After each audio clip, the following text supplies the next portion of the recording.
Bueno, nosotras pertenecemos a un grupo de investigación, como bien dijo Sergio, que ya desde hace unos años estamos investigando los problemas de los jóvenes. Lo que vamos a exponer, lo que vamos a exponer son resultados de investigaciones en donde lo que se ve claramente son las vulnerabilidades de los jóvenes. Estamos haciendo una síntesis de estas investigaciones, ¿sí? Entonces, bueno, a ver, si nos pasas. Sí, anda pasando. Bueno, estas son las 3 investigaciones de las que vamos a hablar. Yo voy a comenzar hablando de las 2 primeras, que son más breves, más cortitas. Las chicas van a hablar de la última. En estas 2 primeras, bueno, sabíamos que digamos, los jóvenes tienen como una gran vulnerabilidad esto de los problemas en el acceso a la educación, la permanencia en el sistema educativo y la inserción en el mercado laboral. En general los jóvenes, especialmente los jóvenes que provienen de familias pobres. Entonces, la primera parte de la investigación, de la primera investigación que realizamos, lo que hicimos es anda pasando nomás, sí. Es ver esto de las vulnerabilidades de los jóvenes de la ciudad de Buenos Aires. Todas las investigaciones de las que estamos hablando se refieren a los jóvenes de la ciudad de Buenos Aires. Entonces, lo que vimos, pasa a la siguiente, en esas estadísticas es que la inserción laboral es sumamente precaria y deficiente en relación a los adultos. Y esta situación se acentúa mucho más en las familias que vienen, los pobres que vienen de familias pobres. Para simplificar, los pusimos acá, digamos, los resultados más importantes.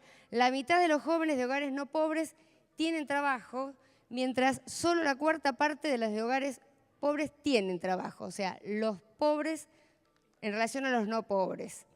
En los hogares pobres hay 17% de desocupados contra 6% de los hogares no pobres, y en los hogares pobres hay 56% de inactivos y en los no pobres 42%. Esto último hay que aclarar que estamos hablando de los hogares no pobres, esos inactivos son jóvenes que aún están estudiando, ¿sí? En el caso de en los jóvenes, en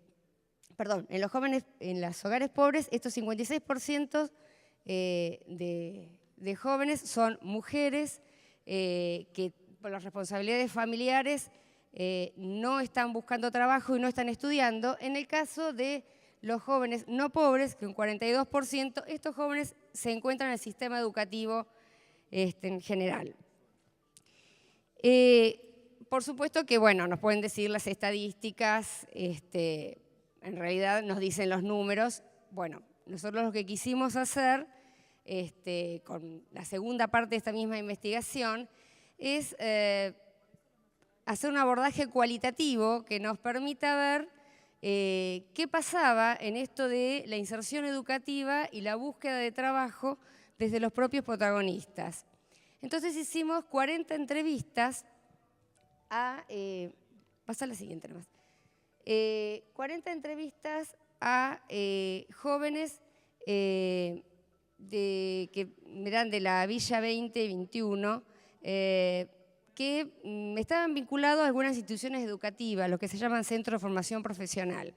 Precisamente jóvenes de familias pobres, pero con intención de capacitarse en algún oficio y buscando trabajo.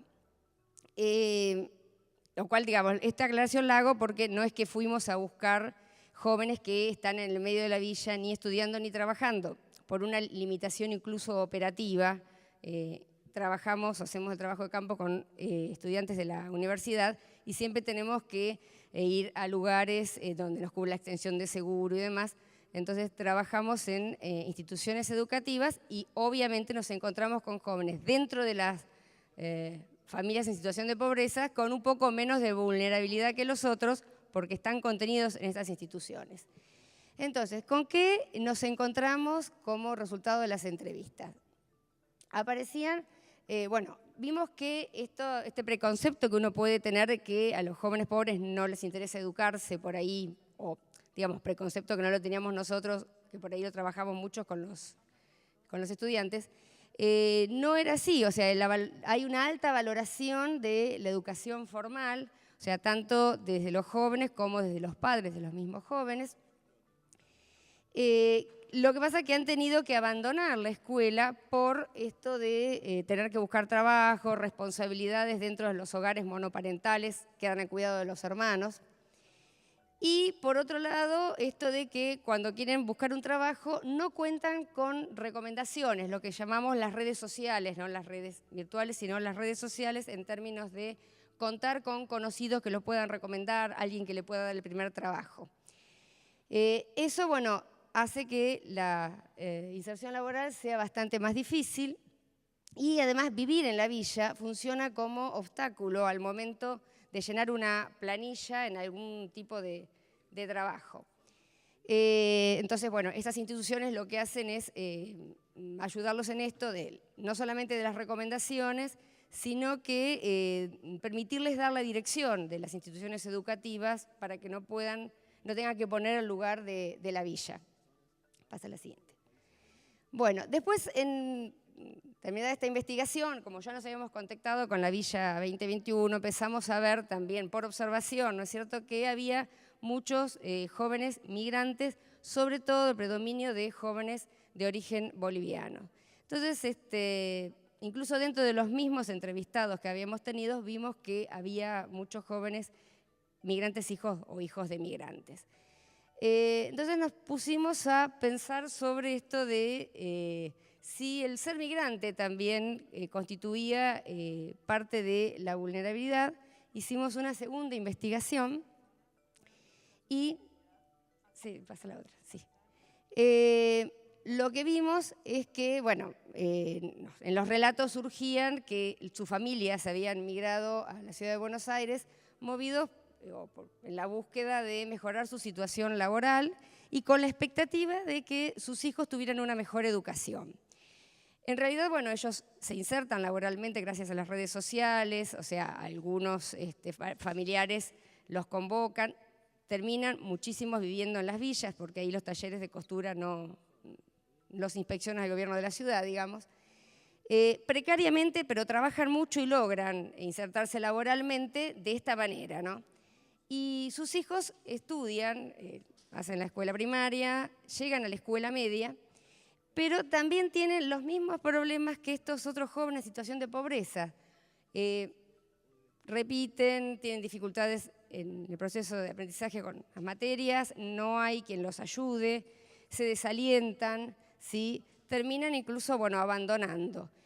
Y a esto se suma que al abandono escolar, o sea, al fracaso escolar, que los padres no les han transmitido sus oficios, ¿sí? Porque tenían la expectativa de que sus hijos, a través de la educación, mejoraran la situación. Entonces, ¿qué es lo que termina pasando? Termina pasando que no terminan la educación media y a su vez tampoco tienen un oficio, o sea, con lo cual esto de la vulnerabilidad que ya tienen por estar habitando en la villa y por provenir de familias en situación de pobreza, se vuelve más serio todavía, ¿no es cierto? Pasa a la siguiente. Bueno, ahí están un poco los oficios que tienen sus familias, algunos terminan ayudando a sus familias, pero básicamente no saben el oficio de sus padres, o muy pocos lo hacen, por supuesto. Ellos ven que la laboriosidad, tal que los caracterizaba tanto a sus padres, no es garantía de la inserción laboral como era para sus padres, ¿sí? Y bueno, necesitan capacitarse en algún oficio para acceder a trabajo en blanco, pero bueno, tienen esta carencia de no haber terminado sus estudios. También en este caso, como en los otros que vimos en la primera investigación, había alguna vinculación con centros educativos que estaban en esta tarea, ¿sí? Que obviamente no pueden atender en forma masiva esta problemática, sino que a veces atienden a unos 20, 30 jóvenes, sí, que es lo máximo que puede cubrir, albergar o sostener una institución educativa de estas características y con este acompañamiento. Bueno, sí, siguiente, por favor. Bueno, entonces, esta generación de jóvenes bolivianos e hijos de bolivianos nacidos en Argentina no cuentan con la educación media finalizada, falta de saberes que sus padres les han transmitido, o sea que esto suma obstáculos muy fuertes y reproduce la precariedad, ¿sí? Y es más difícil salir de la villa esta nueva generación y aumenta la vulnerabilidad. Sí.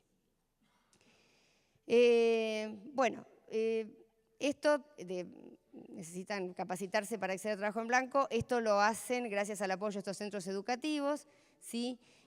Algunos son muy conscientes de este tema de la necesidad de ampliar las redes, buscan vincularse, buscan referentes dentro de las mismas instituciones educativas, ¿sí? Están mucho tiempo en las instituciones educativas, o sea, es como un lugar de socialización, que esto ya lo hemos escuchado un poco esta mañana. Y tratan de buscar amigos fuera de la villa y dicen en muchos relatos esto de que es muy importante que las escuelas estén fuera de la villa, ¿sí? O sea, como un lugar de socialización que no sea la villa. No quieren estar en la villa, al menos en esta etapa. Después terminan por ahí resignándose a vivir en la villa, pero quieren salir de la villa. Bueno, la siguiente. Bueno, ahora les doy la palabra a las chicas que tienen que contar la otra investigación. Bueno, buenas tardes. La otra investigación que trabajamos se llama Terminando el recorrido de la escuela media, cómo son y qué piensan los jóvenes hoy de la ciudad de Buenos Aires. En este caso, si cambiamos la población, nos dedicamos a pensar los jóvenes en general. Así que nuestro objetivo general fue conocer y analizar el perfil de los jóvenes que están terminando o que están próximos a egresar la escuela media, y lo pensamos siempre desde un abordaje que tenga que ver los ámbitos educativos, familiares, laborales y políticos. Todo esto lo realizamos durante el año 2012 y la investigación perduró durante el 2013 también. La idea del abordaje fue que a los diferentes jóvenes realizamos técnicas de recolección de datos para ver qué pensaban los mismos, ¿no? Entonces aplicamos encuestas y entrevistas. Las encuestas fueron aplicadas a una muestra probabilística, que esto significa que es representativo de la población en general, y fueron a 406 casos de toda la capital federal. De esta manera también aplicamos la entrevista con la misma característica en las proporciones, intentamos que sea también representativa, y la aplicamos en este caso a 48 estudiantes. Ahora, la investigación fue larga, como verán duró casi 2 años, así que vamos a presentar algunos de los datos más importantes que sacamos. En relación a la educación, por ejemplo, damos cuenta que en este gráfico, si bien cada vez que aumenta o a medida que aumenta el nivel socioeconómico, se ve que hay una asistencia mayor a instituciones privadas, al ámbito privado. Sin embargo, lo que también se reconoce en este caso es que hay un esfuerzo por las clases más bajas o los estratos más bajos por ingresar al sistema privado, a diferencia, esto lo podemos ver a comparación del estrato medio alto, que no se encuentra en la misma proporción accediendo a la escuela pública. ¿Querés cambiar?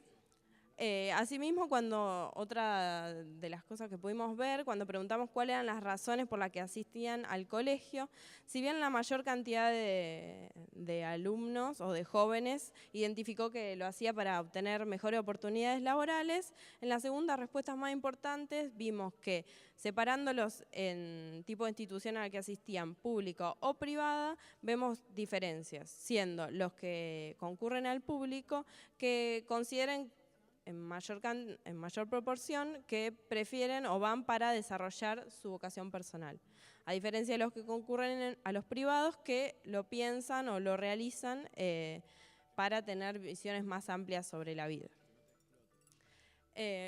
En relación a las expectativas, en este sentido también, según nivel socioeconómico, pudimos ver que más del 90% de los jóvenes de estrato alto tenían expectativas de seguir estudiando una carrera universitaria. No así sucedió con los jóvenes de estrato más bajo, que menos del 60% tenía la misma expectativa. Asimismo, los de este estrato pudimos comprobar que más del 20% consideraban trabajar y no estudiar, y solo el 2% lo consideraba de los estratos más altos. Esto también, en relación a los estratos más bajos, podemos pensarlo como la necesidad de insertarse en el mercado laboral rápidamente, o también un poco hablando de la falta de expectativas sobre la posibilidad de insertarse en ámbitos universitarios. Así también encontramos que por género hubo una diferencia marcada y que siguen reproduciendo los roles marcados de género entre mujeres y varones. En este caso, las mujeres son las que dicen asistir más o que tienen mayor expectativas de asistir o de realizar carreras universitarias, y no así los hombres, que se volcarían más a trabajar. El mismo... Cuando preguntamos entonces para qué sirve lo que aprenden en la escuela, en secundaria, nos apareció también por género las mismas características, que para conseguir un trabajo prevalecía en varones y no así en mujeres que preferían continuar sus estudios. En relación al ámbito laboral, también identificamos, estas son algunas de las cosas más importantes, que a pesar de no tener la edad laboral para acceder al mercado formal, en relación a los tipos de instituciones a las que asisten, la mayoría de los que asisten al público sí habían trabajado la última semana por lo menos 1 hora, ¿sí? Y otra de las características más importantes es en relación a las redes sociales. Vimos que el 76% de los casos en general había accedido a este trabajo a partir de las redes sociales, que en este caso las identificamos como familiares, conocidos y amigos, ¿sí? Y otra de las cosas importantes que nos queda para decir es que a partir de entrevistas apareció que los jóvenes sí reconocen una necesidad si bien de seguir estudiando, ellos tienen que continuar en el ámbito laboral, a pesar de reconocer que la educación sirve para el ascenso social. Bueno, respecto, y muy brevemente, a 2 ejes que tomamos, uno fue la participación ciudadana y los valores. Respecto a la participación ciudadana y la participación política en particular, lo primero que pudimos observar es que es muy baja, solo 18% de los casos, esto es 73 jóvenes, y que en realidad aumenta la participación cuando aumenta el nivel socioeconómico del joven. Es decir, quienes deberían participar más debido a las desventajas sociales que están viviendo, que experimentan, no lo hacen, y sí lo hacen jóvenes de estratos más altos que tienen más necesidades cubiertas. Respecto del tipo de agrupaciones en las que participan, lo que observamos es que el 40% de los jóvenes participan en organizaciones religiosas, lo que nos pareció muy interesante, y se generan sí diferencias reproduciendo modelos sociales de lo femenino a lo masculino relacionado a organizaciones solidarias y lo masculino a organizaciones políticas. Respecto de en las instituciones, en las agrupaciones donde les gustaría participar, si bien vemos que por nivel socioeconómico en los más bajos predomina no participar en ninguna, en los más altos, sobre todo en el nivel medio, aparecen las organizaciones solidarias. No así en los partidos políticos. Pero sí preguntamos para qué pensaban ellos que servían los partidos políticos. Y lo que se observa aquí es que las 2/3 partes de los jóvenes reconocen la función de los partidos políticos para que haya democracia, para formular propuestas, debatir ideas, más allá de la falta de interés que tendrían en participar en uno. Recién en las últimas opciones aparece la visión negativa de lo político. Bueno, se indagó también respecto de la confianza en determinadas instituciones. De la Iglesia Católica lo que encontramos es una opinión dividida entre poco confiable y bastante confiable, y que en realidad se acrecienta el nivel de confianza en tanto se acrecienta el nivel socioeconómico de los jóvenes. En contraste con lo que sucede en Cáritas y organizaciones de caridad, la opinión es mucho más favorable a este tipo de organizaciones, por lo cual para acercarse a jóvenes en situación de vulnerabilidad sería mucho más fácil hacerlo por este tipo de organizaciones, muchas de raíz católica, que por la institución iglesia misma. Respecto de los valores, lo que observamos es que la familia sigue siendo una institución muy, muy importante en los jóvenes en general, tanto sus padres, sus madres, como también sus hermanos, y que esto se da sobre todo en jóvenes de estrato bajo, y recién cuando ascienden a nivel socioeconómico empieza a primar el grupo de pares, por ejemplo, que son, como serían los amigos y compañeros de la escuela. Finalmente, bueno, desde lo cualitativo lo que vimos es una incidencia muy fuerte de los valores que les transmiten las familias, incluso ellos reconociendo que fueron sus familias quienes les inculcaron estos valores y defendiéndolos con un fuerte predominio de la valoración de la educación. Bueno, me mudo. Muchas gracias, por favor. Sí, por favor, entonces, 2 minutitos. Sí. Bueno, agregamos una cosa muy corta porque ya nos estamos quedando sin tiempo. Una cosa que nos interesaba mucho indagar era sobre qué les preocupaba a los jóvenes de hoy, digamos, cuáles eran sus preocupaciones desde lo cotidiano. Y lo que nos sorprendió fue, digamos, que la inseguridad, bueno, no nos sorprendió, digo, es algo que se escucha como en el discurso cotidiano, que es que la inseguridad es una preocupación muy fuerte también para los adultos. Esto se reproduce como en los jóvenes y también, digamos, se ve más acentuado en los jóvenes de los sectores más vulnerables. Digo, esto un poco también como para replantearse esto de los discursos que se escuchan como diariamente respecto de dónde está la inseguridad, digo, a quiénes, digo, los sectores más bajos se encuentran como más afectados por las situaciones de violencia y de inseguridad, y una de las cuestiones que nos sorprendió mucho es que nosotros no preguntamos puntualmente por nada que tenga que ver con la violencia, sobre qué les generaba a ellos o qué pensaban respecto de las situaciones de violencia, y fue algo que salió de sus propios relatos y desde el propio protagonismo de ellos, digamos, como que hubo muchos de los jóvenes que nosotros entrevistábamos, que encuestamos, de ellos mismos salía el hecho de la violencia como una problemática, como algo que les afectaba su experiencia y que los preocupaba, digamos, particularmente. Y bueno, ahora ya, digamos, como para cerrar, nosotros en las 2 primeras investigaciones, que fue la de los jóvenes bolivianos y la de los jóvenes vulnerables, fuimos directamente a indagar a poblaciones que ya sabíamos que eran vulnerables.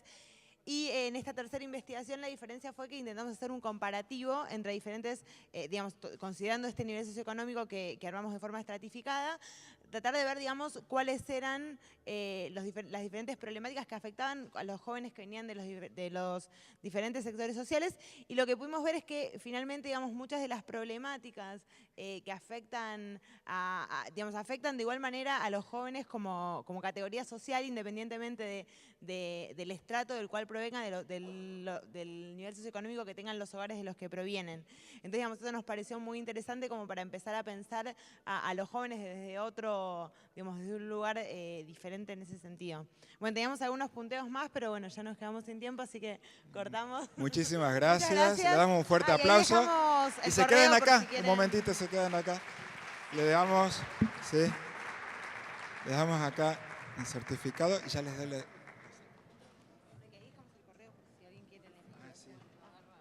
Todo va a quedar publicado, está online y va a quedar publicado también en nuestra página web, pero que después de algún espacio de preguntas, le vamos a pedir que se queden acá. Entonces tenemos ahora la presentación, ¿sí?, de María Lourdes, de Asociación Civil Nuestras Manos, explotación sexual, ritualismo, abusos sexuales y filicidios, infanticidios, algunas de las formas de crueldad hacia los niños, niñas y adolescentes en la Argentina, una sociedad en deuda. Entonces le pedimos que, si quiere estar de pie, sí. Buenas tardes a todas y a todos. Quería ir a hablar más cerca, pero me dicen que complico mucho a la cámara. ¿Por qué un nombre tan largo?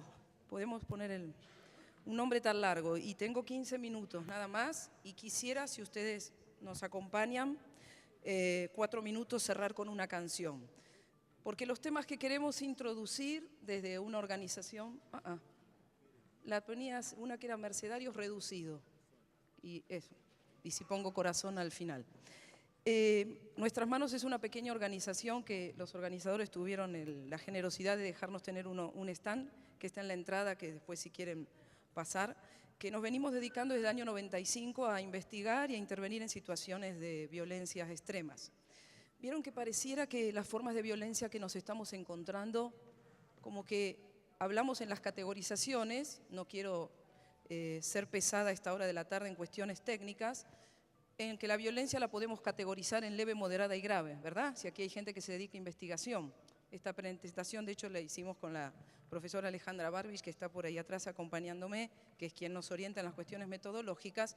Y hoy se introduce este concepto de la crueldad como forma gravísima de violencia, donde pareciera que la categoría de violencia grave no alcanza, ¿sí? Que tiene que ver con el ensañamiento, con el placer en hacer sufrir, con estas formas extremas que los medios masivos de información nos transmiten en la casuística que se filtra en los medios. En la Argentina tenemos muchas deudas, el Observatorio Social hoy nos planteaba algunas, y sin caer en cuestiones de análisis político, es importante que visibilicemos y que podamos categorizar ciertas cuestiones. Vamos a pasar muy rápidamente, espero no marearte. Desde una visión de esperanza, acá seguro hay muchos docentes, y para mí un hombre que yo quiero mucho y no tuve el gusto de conocer, Pablo Freire, que él claramente plantea, ¿no?, que la esperanza no existe en la pura espera, que en alguna medida cada uno desde sus creencias, desde sus convicciones religiosas, desde lo que lo anima, desde lo que es su raíz, es lo que nos empuja a comprometernos en transformar. Pasamos rápido a la siguiente. Y en este punto lo que queremos plantear es esto de la construcción de conceptos, ¿sí? Y vamos a hacer algunas cuestiones para aclarar esta distinción entre filicidio, infanticidio, juvenicidio y este concepto de ritualismo. Vamos a pasar rápidamente. Sacamos la siguiente. Es una imagen muy antigua de ritualismo. La cuestión vinculada a la muerte de infantes, que hay todo un debate en el nuevo proyecto de Código Penal. Fíjense que nosotros en la Argentina se han visibilizado los feminicidios, ¿sí? Los femicidios vinculantes, pero las muertes de niños no aparecen ni están sistematizadas. Nosotros desde el año 2011 empezamos a preocuparnos por esto, porque además no es por una cuestión de solamente hacer números, sino de alguna manera mostrar lo que implica la prevención primaria, que estas muertes se pueden evitar, ¿sí? Que no son muertes accidentales, son muertes, pasamos la siguiente, intencionales. Aquí tienen alguna distinción, la presentación va a quedar para clarificar, porque cuando hablamos de filicidios y lo relacionamos a muertes de niños, es que lo que queremos acentuar es que los responsables de estas muertes son los padres, madres o cuidadores o adultos responsables. No es el vecino, ni es el violador ni el pervertidor de la cuadra. El mayor índice de muerte de niños se da en las mismas familias. Y desde allí, y apelando aquí estamos en una comunidad religiosa con compromiso a nivel mundial, nos compromete mucho más en lo que es el trabajar y el comprometernos con aquellas personas que están involucradas en estos hechos. Antes, cuando el padre compartía su experiencia y lo que lo había transformado el estar en una situación de detención, ¿sí?, y lo que lo había golpeado, cuando uno se encuentra acompañando en intervenciones terapéuticas, yo soy psicóloga en una de mis formaciones y trabajo como terapeuta mucho, la realidad del ser humano que disfruta matando a otro, aquellos que tenemos un camino espiritual, nos moviliza profundamente. Los que estamos desde la ciencia humana nos preguntamos si las categorías psicopatológicas que nos enseñan en la facultad, ¿sí?, nos alcanzan para poder pensar la problemática. ¿Qué hay detrás de este hombre que está atravesado o esta mujer? Porque quiero decir algo y ahora termino la frase. Muchas de estas muertes son de las madres. Vieron que nosotros tenemos unos prejuicios, que la mayoría, y son prejuicios por las estadísticas, la gran mayoría y una diferencia muy significativa de los adultos involucrados en muertes de niños son hombres, varones. En realidad encontramos muchas mujeres. ¿Por qué? Podríamos tener muchas explicaciones. Igual es una explicación del caso por caso. Pero lo que tenemos que poder revisar en nuestras creencias es que la presencia de la energía de muerte, de gozar en el sufrimiento del otro, también está en la mujer. Yo que participo de muchos grupos de mujeres movilizadas en el movimiento feminista, movimiento polémico si lo hay, cuando planteamos esto, enoja, ¿sí? Enoja mucho, porque vieron que en las lecturas de las violencias a veces acompañamos fundamentalismos, ¿no? La violencia es patriarcal, ciertamente, tiene que ver con cuestiones de culturas patriarcales y machistas, pero la violencia está en la mujer también. Y las mujeres están involucradas en la muerte de sus hijos. Vamos a pasar a la siguiente. Esto es lo que antes quería decir, que filicidio pareciera un término genérico, pero es el término que da visibilidad a que en la muerte de esos niños están los adultos, padres y madres involucrados en ello. Pasamos a la siguiente. Esto lo pasamos. Estas son las explicaciones, es un intento de clasificación para intentar explicar lo que hay detrás de la muerte de niños. El filicidio altruista, el psicótico agudo, el de maltrato fatal, el niño no deseado y el felicidio por venganza marital, que sería el femicidio vinculante. ¿Sí? Si después les interesan las preguntas, vemos algunas de estas cuestiones. El que más se asocia y el que más, caso Romina Tejerina, ¿sí? De Jujuy, es el felicidio de un niño no deseado. ¿Sí? Y algunos relacionan el filicidio en las primeras etapas del nacimiento, el neonaticidio, en el psicótico agudo. ¿Sí? Pasamos la siguiente.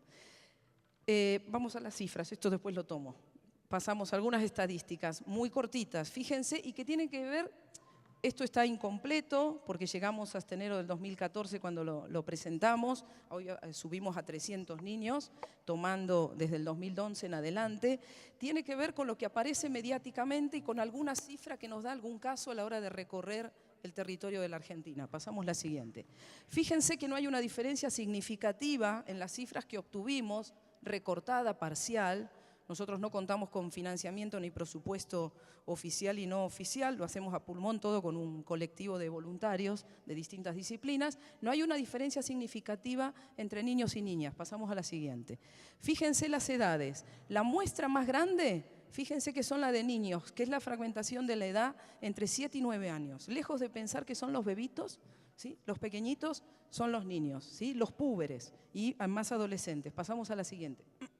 Ahí tienen algunos datos más. Vamos a la siguiente. Otra más. Bueno, me pasé. Podemos ir, no te quiero marear, a la otra de los responsables, las responsabilidades. Vamos para atrás, más para atrás. Al revés. Pobre, lo voy a marear. No. Como si empezáramos más atrás, más allá. Ahí.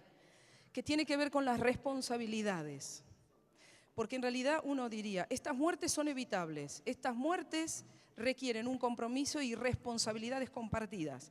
Y hay una cuestión que hay que hacer un análisis político más allá de los cambios en la legislación de protección de niñez, ¿sí? Superadora de la ley de patronato, que es la existencia, yo sé que en Córdoba esa es una de las problemáticas, como es en Buenos Aires, como es en Mendoza, San Juan, en Río Negro, en La Pampa, provincias que uno ha recorrido, que tiene que ver con la intervención de los servicios de protección.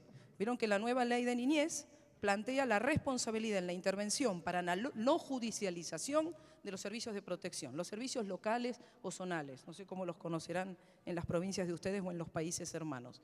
Pero estos servicios de protección en realidad deberían intervenir preventivamente y tomar la decisión si el maltrato es leve, moderado, grave o gravísimo o cercano a la crueldad para dar intervención al Poder Judicial y evitar que esta muerte suceda.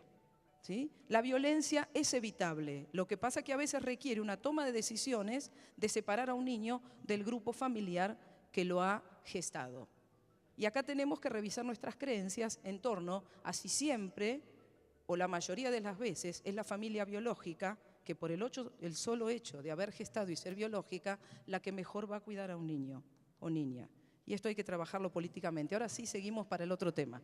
El otro tema que quería visibilizar un poquito muy rápido, porque elegimos 3 temas que nos parecía que había que compartir en este congreso con el compromiso que tiene la comunidad mercedaria a nivel mundial y me preocupa sobre todo en Latinoamérica, es el tema de la trata y tráfico de personas. Vamos a ir a las rutas. Esto lo vamos a pasar porque los conceptos ustedes los manejan, ¿sí? Y si no lo tienen en las transparencias, cuando veas un mapa. Todos sabemos, y de esto se habla, nos pasamos, acá vamos a las rutas, que la trata y el tráfico de personas en la Argentina atraviesa todo el país, efectivamente, y tiene conexiones en Latinoamérica. Vamos a pasar a la siguiente. Nosotros fuimos haciendo un relevamiento ya desde el año 2010 donde veíamos las conexiones y donde sobre todo las rutas siempre, no pusimos más mapas, pero si quieren están a disposición, nos mandan un mail, de norte a sur. Y las rutas terminan en Santa Cruz, ¿sí?, en Río Gallegos particularmente, y salen de allí para el exterior, ¿sí? Pasamos a la siguiente. Después tenemos conexiones con el resto de Latinoamérica. Vieron que sobre todo, y se sabe y lo sabemos por las cifras, recibimos mujeres, sobre todo en la explotación sexual, es de mujeres, aquí sí hay una diferencia significativa en el sexo, ¿sí?, y son oriundas de Paraguay, de Bolivia, ahora se está empezando a encontrar y se está empezando a trabajar más fuerte en Uruguay, no sé si aquí hay gente de Uruguay, pero se están encontrando algunas rutas en Uruguay, y de República Dominicana, también tenemos de México, ¿sí? Y después exportamos en la Argentina mucho, fíjense también a Bolivia, Brasil, México y sobre todo España. Vamos a la siguiente. Lo vamos a pasar muy rápido por si después quieren hacer algunas preguntas. Acá hay algunos gráficos vinculados a los países de origen y las referencias significativas. Vamos a la siguiente, países de destino, ¿sí? Fíjense, Guatemala, Perú, Chile, Bolivia. Y por último, y creo que estoy siendo respetuosa del tiempo, me llego para la canción, ¿verdad? Bueno, después me dan tiempo para preguntas, fundamental, Yo respondo a los horarios, bien obses hoy. No todo lo que debería, pero bastante. A nivel metodológico, para ayudar a pensar el tema de ritualismo. ¿Qué es esto de ritualismo? Tiene que ver con la servidumbre, tiene que ver con el sacrificio. Aquí ya no solo de niños, niñas, adolescentes, mujeres y hombres, en el contexto de una específica forma de violencia que es los sacrificios en ritos, ¿sí? Lo que se conoce vieron estos casos que hemos tenido, el caso Ramoncito en Corrientes, aquí hay gente de Corrientes, ¿sí? Bueno, que hay muchos casos de ritualismo allí en Corrientes, casos que no hemos llegado a la muerte, el caso de Jonorel Suárez, de mi tocaya Molina, en la provincia de Buenos Aires, el año pasado, que fue el juicio ahora, ¿sí?, en el contexto de una mujer que conmovió mucho a la sociedad porque los involucrados eran un pastor o pseudopastor evangélico y una mujer periodista que era reconocida de la comunidad, ¿sí? Después tuvimos un grupo religioso católico, porque a ver, las servidumbres, y ahora quizás se me enojan algunos, pero tenemos que ser abiertos y mirar también hacia adentro, ¿verdad? Hubo un caso en La Pampa, ¿sí?, Servis Trinitatis, donde había captación de laicas consagradas, eran unos hermanos españoles, que la práctica ritual de servidumbre, de captación psicológica, ¿sí?, lo que se llama condicionamiento conductual, se daba utilizando un contexto tradicional católico. Es decir, ¿qué quiero transmitir en esto? Y vamos a pasar a la siguiente. Es que el ritualismo, la servidumbre, puede ser implementada y utilizada con cualquier contenido. Hay que estar atentos, ¿sí?, porque hay seres humanos que tienen algunas alteraciones mentales y el interés es el poder y el sacrificio de otro que se inmole y dé la vida por el líder de la organización o grupo, y para ello utilizará técnicas conocidas como condicionamiento conductual o persuasión coercitiva. Lo que nosotros hicimos no lo podemos presentar por la hora, pero si no nos invitan a otro congreso y con gusto venimos, y ahí dice el mangazo, ¿sí?, que son las áreas a evaluar a la hora de una sospecha de servidumbre. Servidumbre que puede ser sexual, puede ser religiosa, puede ser política, ¿sí? Eso es el contenido, el objetivo, el método, y lo utilizan controlando a la persona desde el ámbito social ambiental. Les doy un ejemplo de una técnica muy clásica. Lo primero es que se aleja a la persona de sus vínculos cercanos. Esto en la explotación sexual y en la trata laboral o sexual es muy claro, ¿sí? Se la aparta de su familia, se la aparta de sus amigos, se la aparta de su pareja. Si no tiene pareja, la pareja tiene que ser dentro del grupo u organización. En el ámbito biológico físico, un ejemplo es el cambio en la alimentación. Es el control de la alimentación, el control de las horas de descanso, la restricción de las horas de descanso, el tema del aislamiento. En el campo psicológico y emocional tiene que ver con el impacto de lo que se llama el love bombing, o la captación por el bombardeo de amor y el generar confesiones íntimas. En el campo psicológico cognitivo tiene que ver con que el pensamiento es fundamentalista y extremista, tiene que ver con la fragmentación, ¿sí? Hay un montón de técnicas que se aplican en cada una de esas áreas.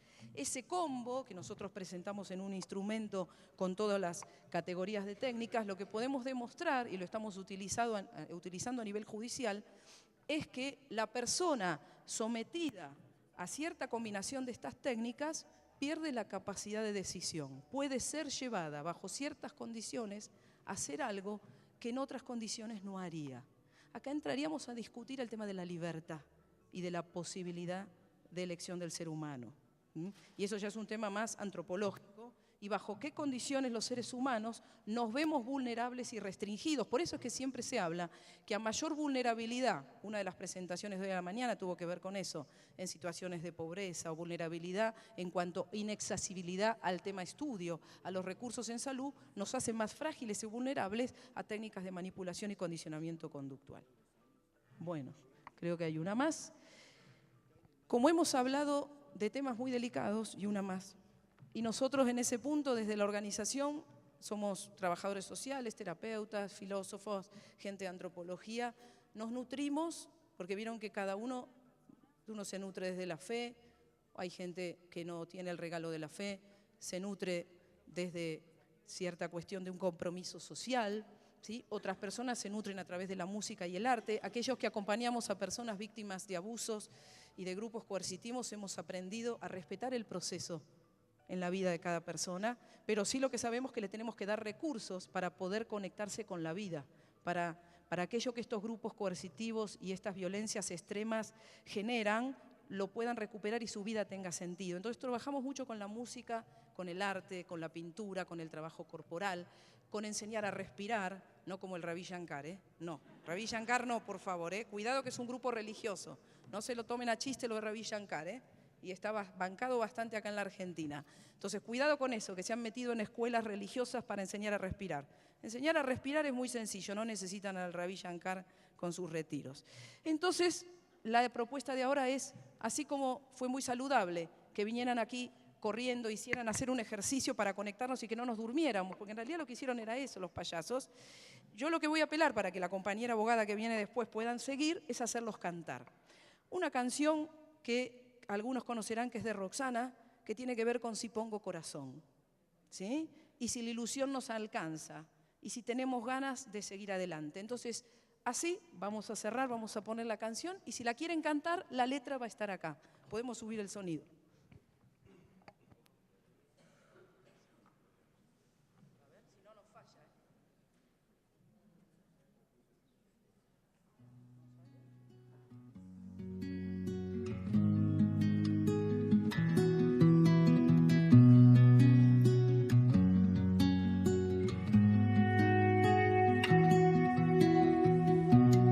Si pongo ganas, si pongo corazón, si la ilusión me alcanza. ¿Animan a cantarla? ¿O es muy alta? Y yo paso con el micrófono, escracho, Puede el viento y puedo yo llenar de aire las alas. Si pongo corazón.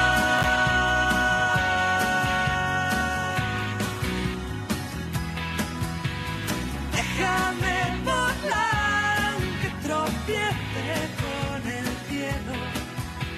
Hay noches estrelladas y días que se estrellan contra el suelo. Ahí se repite, a ver. Déjame intentarlo, aunque tropiece, son mis sueños. Se aguantan las estrellas en una de estas noches contra el viento. Yo espero. Y ahora va a repetir la misma melodía. Si pongo el alma, si me bendices tú, si Dios no da la espalda. Acá están todos tímidos, Y si vuelvo en ganas, puede el viento y puedo yo llenar de aire las alas. A ver, si pongo corazón. Si pongo corazón. Ahora repite el estribillo. Y ahora bajo y alguno escracho, Me sale la vocación de cantante, eso, las palmas. Déjame volar, que tropiece con el cielo. Hay noches estrelladas y días que se estrellan contra el suelo. Déjame intentarlo, aunque tropiece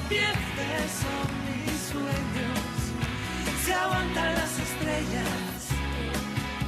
En una de estas noches contra el viento vuelo, déjame volar aunque tropiece con el cielo. Hay noches estrelladas y días que se estrellan contra el suelo. Déjame intentarlo aunque tropiece, son mis sueños. Se aguantan las estrellas en una de estas noches contra el viento. Yo te espero.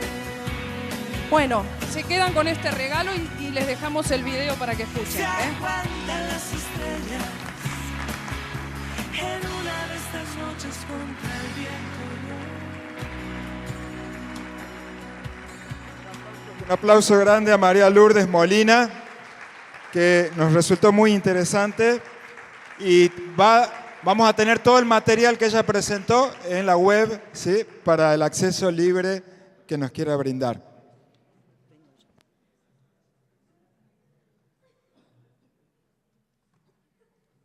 Vamos entonces ahora a presentar un enfoque sobre la figura del abogado del niño de Daniela Dorbesi, Fundación Manos Abiertas. ¿Sí? Buenas tardes.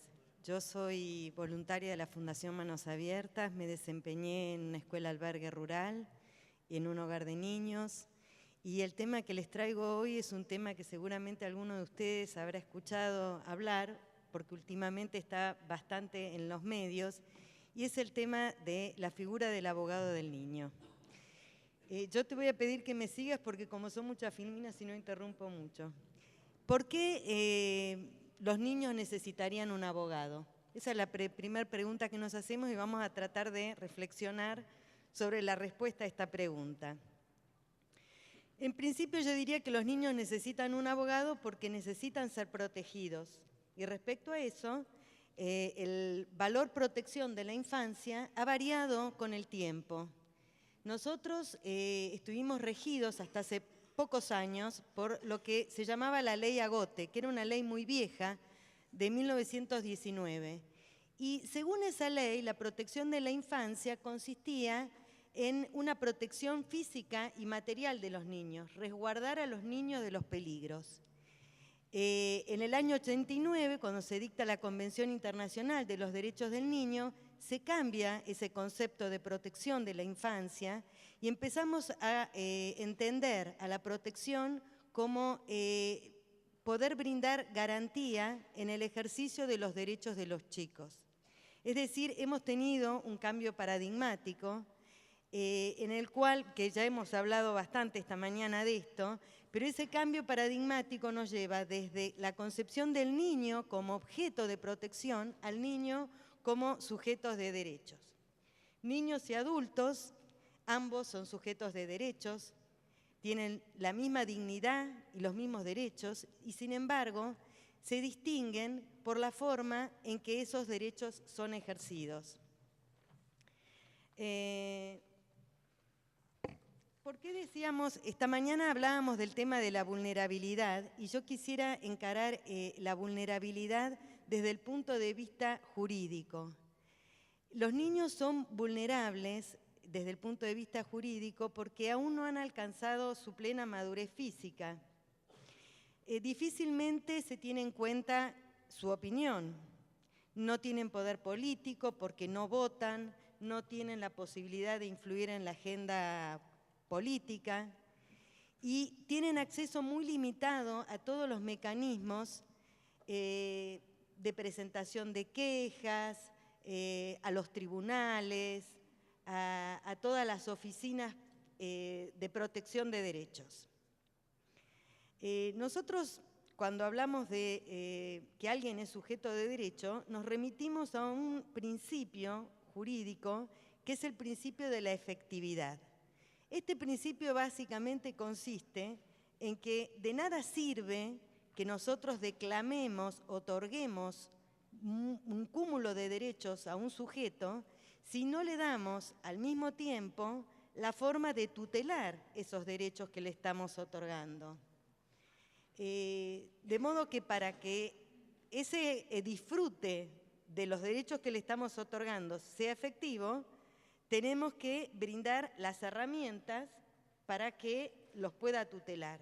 Y llegamos entonces al principio de la accesibilidad, o sea, para poder tutelar estos derechos necesitamos contar con recursos efectivos, o sea,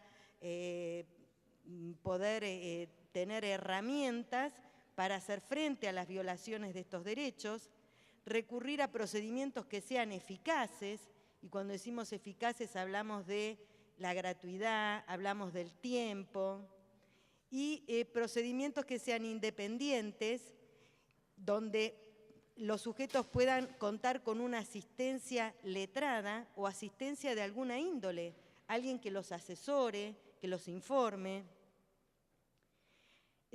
Los niños, entre todos los derechos que tienen un derecho del cual mucho se está hablando últimamente, que es el derecho a ser escuchado. Este derecho a ser escuchado consiste en que la opinión de los niños debe ser tenida en cuenta en todas aquellas cuestiones relativas a su vida, a su futuro. Este derecho tiene como objeto provocar procesos de democratización en los ámbitos en los que los niños se desenvuelven, en las escuelas, en las familias, en las propias ciudades. Y también tiene que ver con el derecho con la posibilidad de brindar acceso y participación a los niños en las distintas instituciones. Esos procesos de democratización tienen que ver con la práctica del diálogo, con poder consensuar acuerdos a la luz de la solidaridad, a la luz del afecto.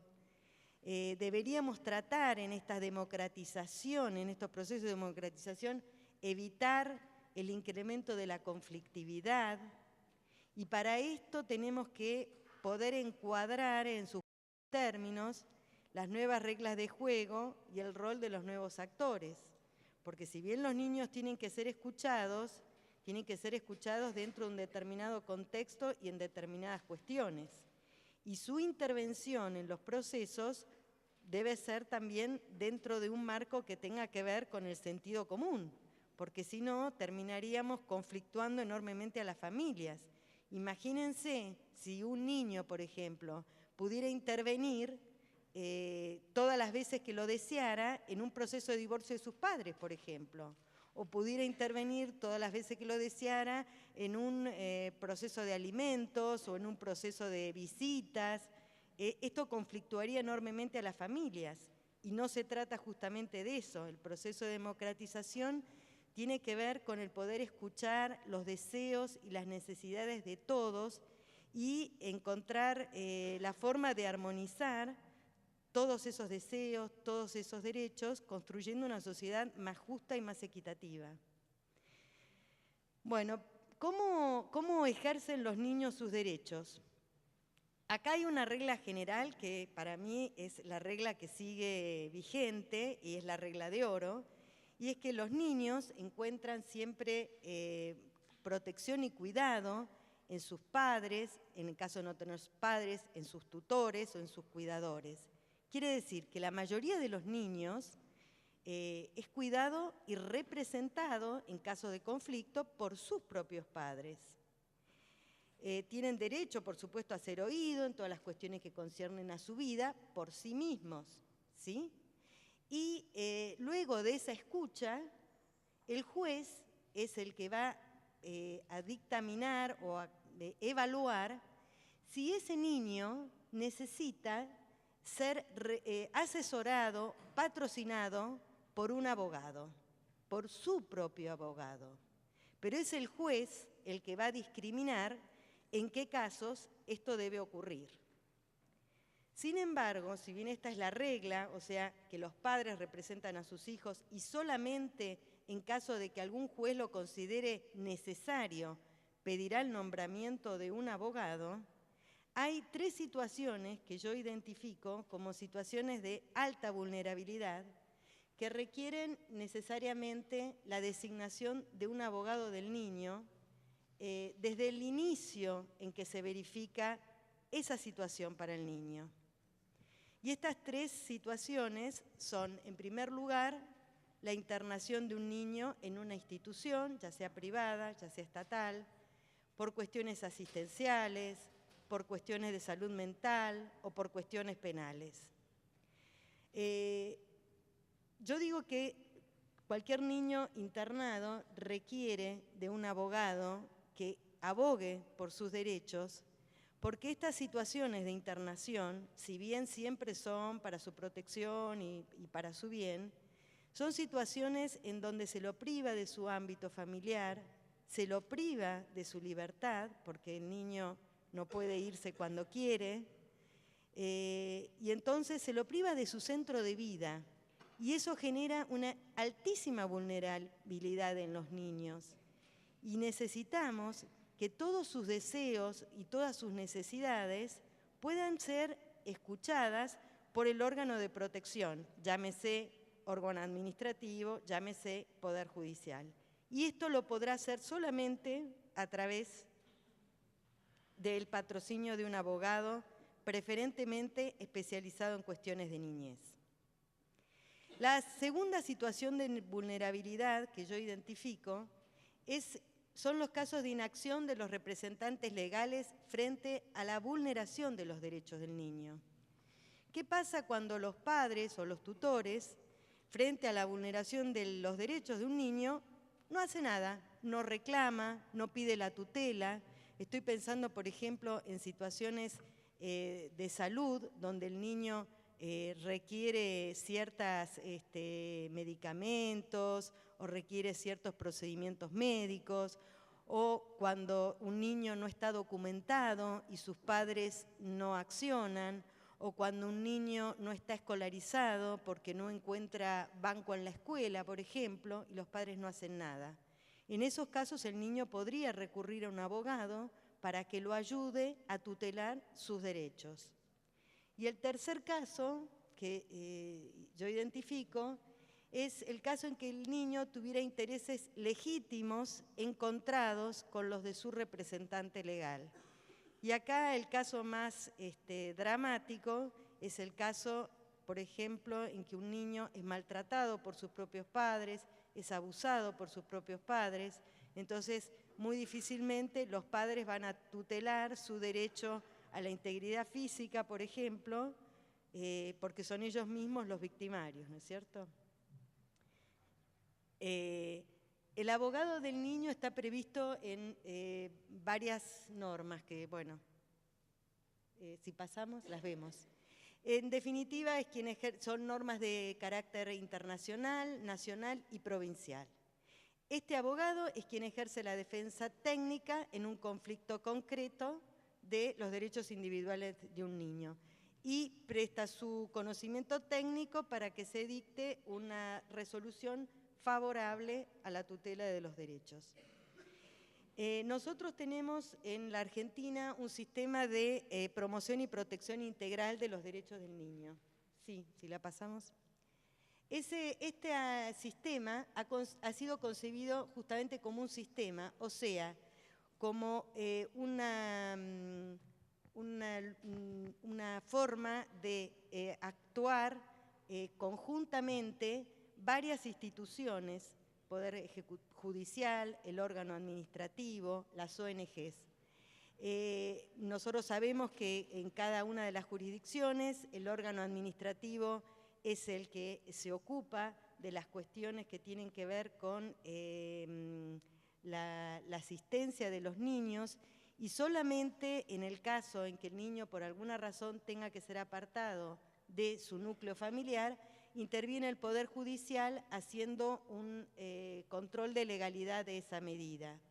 Y están además los organismos no gubernamentales, la sociedad civil, como lo llamaron esta mañana, que la ley prevé que hay una gestión asociada entre estos órganos de la sociedad civil y el gobierno.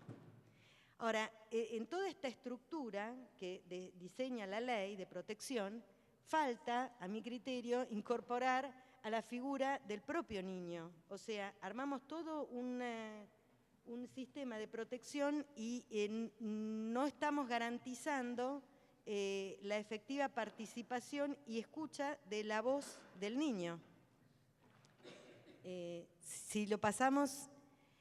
¿Y por qué digo que es importante? Porque el interés superior del niño es la brújula, es el norte que marca todo este sistema de promoción y protección. Y en la medida en que la opinión, las necesidades y los deseos de los chicos no son el eje de la intervención, es muy difícil que este principio se haga operativo. ¿Cómo voy yo a operativizar el interés superior del niño si yo al niño no le escucho y no le doy participación? El enfoque y el abordaje de todas las situaciones que tienen que ver con los chicos van a seguir siendo netamente adultocéntricas, o sea, se sigue priorizando el deseo, la necesidad y hasta el derecho de los adultos. En síntesis, como decíamos esta mañana, comentábamos esta mañana, nos encontramos en un cambio paradigmático, o sea, estamos en un momento de quiebre entre el viejo paradigma tutelar y el nuevo paradigma de protección de los derechos que tiene al niño como sujeto de derecho. Estos cambios no son lineales, siempre hay avances y retrocesos. Tenemos por delante el desafío de tratar de desaprender todo lo que teníamos aprendido y de incorporar a nuestras propias prácticas este nuevo paradigma y dar protagonismo a quienes son los verdaderos actores de este sistema, que son los niños, la familia y la comunidad. Como yo les marqué recién, nosotros tenemos normas que establecen el nuevo sistema. Sin embargo, la normativa no es suficiente porque bien sabemos que las leyes no mejoran la realidad. Necesitamos voluntad política para que realmente los cambios se produzcan. Necesitamos prever recursos financieros para facilitar el cambio y la incorporación de los nuevos institutos que la ley prevé. Es necesario trabajar en la construcción de la figura del abogado del niño. La ley provincial, la figura del abogado está prevista en el artículo 31, pero no ha sido reglamentada y por lo tanto no es operativa todavía en la provincia de Córdoba. Una vez que tengamos reglamentada la figura del abogado del niño, tendremos que empezar a construir marcos éticos de intervención para esos profesionales. No es lo mismo ser el abogado de un adulto que ser el abogado de un niño. Implica otros compromisos éticos. Tenemos que aprender también a establecer relaciones colaborativas entre los distintos organismos y los distintos operadores. Trabajar en términos de estrategia y no de planificación, la flexibilidad de la que hablaba esta mañana la licenciada Tuñón. Y una cosa que para mí es muy importante también, y es tener en cuenta la centralidad del factor tiempo en todas las intervenciones que nosotros hagamos con los niños. Si nosotros incorporamos todos estos derechos, no nos tenemos que olvidar de que para los niños el paso del tiempo tiene una dimensión totalmente diferente a los adultos. Realmente los chicos no pueden esperar, como a veces nosotros sí tenemos que poder esperar. Nada.